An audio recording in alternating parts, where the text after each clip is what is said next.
Hello दोस्तों, राम राम। मैं जयराना। भाइयों, मेरा अभी एमटीएस का करंट में ही डीवी हुआ है 8 जनवरी को।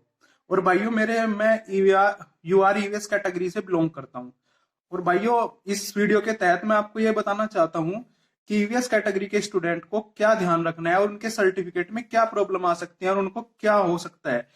और ये सिर्फ एमटीएस के लिए ही नहीं, जो 2019 से सीजीएल से हैं, जो 2018 से सीएचएसएल से हैं, ये सभी बच्चों के लिए जरूरी है। और भाइयों, अभी मेरा भी एमटीएस का ही डीवी हो पाया है। अभी मेरा 2018 सीजीएल और सीएचएसएल 2018 का डीवी रह रहा है। भाइयों, देखना कि क्या प्रेजेंट में क्या सिनेरियो है और वहां पे एसएससी ऑफिस में आपको क्या प्रॉब्लम आ सकती है, और सर्टिफिकेट में मेंशन और जरूरी डेट का क्या इंपॉर्टेंस है और क्या नीड है जब आप अपना सर्टिफिकेट बनवाएं। भाइयों, अभी मैं आपको अपने डॉक्यूमेंट दिखाने जा रहा हूँ। उन डॉक्यूमेंट को मैं ओरिजिनल डॉक्यूमेंट ही आपको अपने दिखाऊंगा, और मैं दिखाऊंगा कि मुझे क्या मिला है और क्या नहीं। और मैं आपको दिखाऊंगा कि एमटीएस के डीवी के दौरान मुझे क्या प्रॉब्लम हुई, और जो शायद आपको ना हो, इसके लिए आप ये करके जाए। और जो भी सीएचएसएल 2018 के हैं, वे क्लियरली इस बात को ध्यान रखें कि उनके साथ भी यही प्रॉब्लम आएगी अगर उनके सर्टिफिकेट में ये प्रॉब्लम है। और बाकी क्या चीज मेंशन है और क्या नहीं, मैं आपको अच्छे से बताऊंगा। अभी मैं आपको दिखाने जा रहा हूँ अपने रियल डॉक्यूमेंट्स, और फिर मैं आपको फोटो स्टेट पे समझाऊंगा कि क्या प्रॉब्लम थी। ये है मेरा रियल यूएस सर्टिफिकेट। भाइयों, मैं मतलब सहारनपुर का रहने वाले हूँ, तो वही सब कुछ लिखा हुआ है इसमें। लेकिन भाइयों, इसमें जो मेंशन करने वाली चीज मेन है, ये इसकी ओरिजिनल कॉपी है और मैं इसकी फोटो कॉपी पे आपको बताने जा रहा हूँ। भाइयों, जो वहां पे क्रूशियल डेट है वो शायद 29/5/2019 है, जो क्रूशियल डेट दी हुई है एसएससी ने।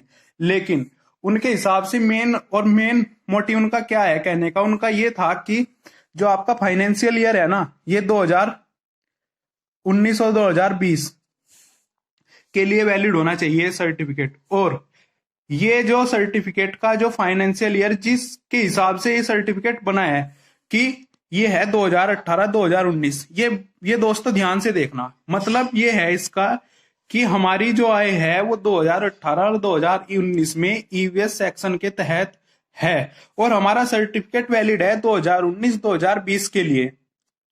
भाइयों, ये जो डेट है ये इतनी इंपॉर्टेंट नहीं है। ये 2020 के शुरुआत की भी हो सकती है, 2019 के लास्ट से की भी हो सकती है। ये ज्यादा प्रॉब्लम नहीं करेगी। लेकिन जो मेन डेट है ये है कि आपका जो सर्टिफिकेट है फाइनेंशियल ईयर 2019 2020 के लिए वैलिड है। और जो आपका सर्टिफिकेट बनाया है वो 2018 2019 के हिसाब से बना है। उन्होंने साफ तौर पे कहा है कि जो आपका सर्टिफिकेट है वो 2018 2019 के फाइनेंशियल ईयर के हिसाब से तो बना है, कि आपकी आय उसमें ही इतनी कम है, या आप ईवीएस कैटेगरी से बिलोंग करते हैं। लेकिन वैलिडिटी क्या होनी चाहिए उसकी, 2019 2020। फिर उसके बाद जो बच्चों के साथ प्रॉब्लम आ रही थी, ये मेनली राजस्थान और हरियाणा के बच्चों, राजस्थान नहीं, हरियाणा और यूपी के बच्चों के साथ ये ज्यादा प्रॉब्लम थी। कि सर्टिफिकेट में क्या है, हमारा जो सर्टिफिकेट बना हुआ है इनिशियली बना हुआ है शुरुआत से, जब शुरुआत में सर्टिफिकेट बनने शुरू हुए थे, उस दौरान बच्चों को क्या था कि इसमें है ना, मेरे वाले सर्टिफिकेट में मुझे क्या मिला है, मुझे एमटीएस की ड्यू में प्रोविजनल मिला है। भाई, प्रोविजनल का मतलब ये है कि मुझे जब मेरी ज्वाइनिंग के बाद मुझे बुलाया जाएगा, तो मुझे अपनी डिपार्टमेंट को ये क्लियर करना पड़ेगा कि मैं सेंट्रल लिस्ट में भी ईवीएस में ही आता हूं। अब उन्होंने क्या किया, जब ये सर्टिफिकेट बनाया तो ये बताना भूल गए इस सर्टिफिकेट में कि सेंट्रल लिस्ट में है या स्टेट लिस्ट में है। बाकी ये सर्टिफिकेट जब मैंने बनवाया था तो सेंट्रल लिस्ट का ही बनवाया था कह के। लेकिन इसमें कहीं पे अभी मेंशन नहीं है कि केंद्र सरकार के अंतर्गत भी हम ईवीएस कैटेगरी में आते हैं। और ये प्रॉब्लम मेरे साथ ही नहीं, हरियाणा के बच्चे और यूपी के लगभग बच्चों के साथ ये प्रॉब्लम थी वहां पर। तो भैया, हमें सभी बच्चों को, मतलब लगभग बच्चों को प्रोविजनल मिला है। यही प्रॉब्लम आपके साथ ना हो। ये 2018 वाले जो है सीएचएसएल के बच्चे, ये भी इस बात का ध्यान रखें कि ईवीएस कैटेगरी का जो उनका सर्टिफिकेट है उस पे तीनों चीज मेंशन हो, कि वो 2018 2019 फाइनेंशियल ईयर के हिसाब से बना हो, और 2019 और 2020 फाइनेंशियल ईयर के लिए वैलिड हो। ये डेट इतनी इंपॉर्टेंट नहीं है जो यहाँ पे है 9/1/2020।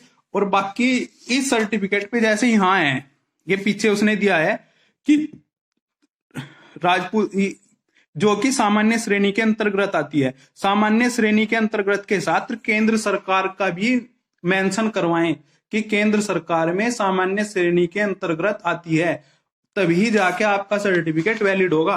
पूर्णतः वैलिड अगर सर्टिफिकेट चाहिए तो ये होगा वैलिड। देखिए भाई, ये मेरा एमटीएस का उस दिन का 8 जनवरी का, ये मेरा एमटीएस का वो है उस दिन का जो एडमिट कार्ड था, और ये मिला है भैया मुझे, ये वहां से मिला है डॉक्यूमेंट के बाद जो मुझे रिसिप्ट मिली है, ये मिली है, ये देखिए।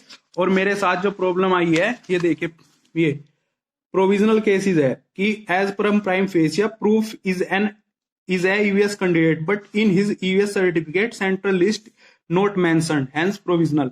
भैया ये बात ध्यान रखना, आपको भी प्रोविजनल मिलेगा अगर आपके पास सर्टिफिकेट जो आपका है उस पे क्लियरली ये मेंशन नहीं है कि आप सेंट्रल लिस्ट के हैं। मतलब 3 चीज जरूरी है वहां पर।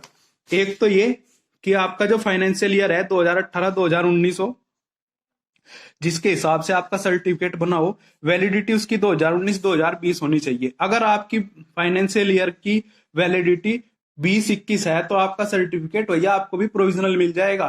तो आप अपना सर्टिफिकेट ठीक करवा लें, उसे 2019-2020 का ही रखें। और फाइनेंशियल ईयर अगर जिसके हिसाब से बनाया है वो 2019-2020 है तो जब तब भी प्रोविजनल मिलने वाला है भाई आपको। तो आप इस चीज का अच्छे से ध्यान रखें। और अब जब सब जाए जो CHSL 2018 के भी कैंडिडेट हैं, वे इस बात का ध्यान रखें कि ईवीएस कैटेगरी वालों को ये प्रॉब्लम बहुत आ रही है वहां पे।